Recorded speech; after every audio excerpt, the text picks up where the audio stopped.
High guys, welcome back to my YouTube channel. आजचा vlog आहे श्री ओंकारेश्वर ज्योतिर्लिंग दर्शनाचा। So let's start. I hope तुम्ही माझा उज्जैन व्लॉग पाहिला असेल, नसेल पाहिला तर जरूर चेक करा। पहाटे पहाटे आम्ही हॉटेलमधून चेकआउट घेऊन इंदोर सिटीला बाय बाय करत ओंकारेश्वरकडे निघालो आहोत। ओंकारेश्वरकडे जाताना मध्ये हा चोरल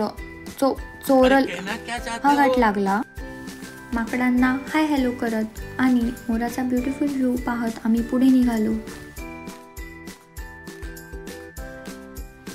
पुढे जाऊन आम्ही नाश्त्यासाठी छोटासा ब्रेक घेतला। तिथे आम्ही मध्य प्रदेशचे फेमस इंदोरी पोहे व समोसा यावर मस्तपैकी ताव मारून पुढे निघालो। हा नर्मदा नदीचा ब्रिज क्रॉस करून ऑलमोस्ट आम्ही आता ओंकारेश्वरमध्ये पोहोचलो होतो। ओंकारेश्वरमध्ये पण गाड़ी पार्किंगचा सेम सीन होता।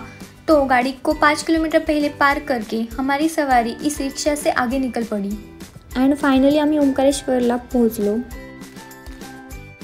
हा ब्रिज आपल्याला ओंकारेश्वर मंदिराकडे घेऊन जातो। ओंकारेश्वर हे एकमात्र ज्योतिर्लिंग आहे जे नर्मदा नदीच्या तीरावर उत्तरेला स्थापित आहे। महादेवांचे इथे ममलेश्वर व अमलेश्वरच्या रूपामध्ये पूजन केले जाते। ममलेश्वर व ओंकारेश्वरचे मिळून दर्शन केल्यानंतरच आपले चौथे ज्योतिर्लिंग पूर्ण होते असे म्हटले जाते। इथे भगवान शिव 33 करोड देवतांच्या सोबत विराजमान आहेत।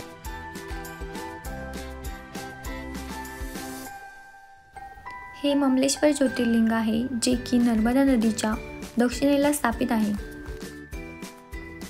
तुम्ही इथे बोटिंग करू शकता आणि बोटिंग करता करता ओंकारेश्वर ज्योतिर्लिंगाचा व्यू एंजॉय करू शकता।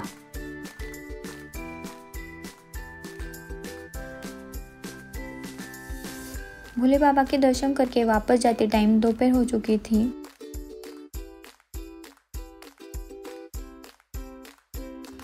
खूप भूक लागल्याने चांगले हॉटेल शोधण्याची जबाबदारी चक्क माझ्याकडे देण्यात आली। गूगल बाबा का सहारा लेकर आखिरकार मैंने एक बढ़िया सा हॉटेल ढूंढ ही लिया। तिथे प्रॉपर जेवण करून आणि थोडेफार फोटोज काढून आम्ही पुढील ज्योतिर्लिंगाच्या दर्शनासाठी निघालो। मध्य प्रदेशमधील 2 ज्योतिर्लिंग उज्जैन आणि ओंकारेश्वरचे फायनली आज दर्शन कंप्लीट झाले। सो खूप हॅपी फील करत आहे। नेक्स्ट आता आम्ही पुढील ज्योतिर्लिंग श्री कृष्णेश्वरकडे निघालो आहोत, जे की श्री छत्रपती संभाजीनगरमध्ये आहे।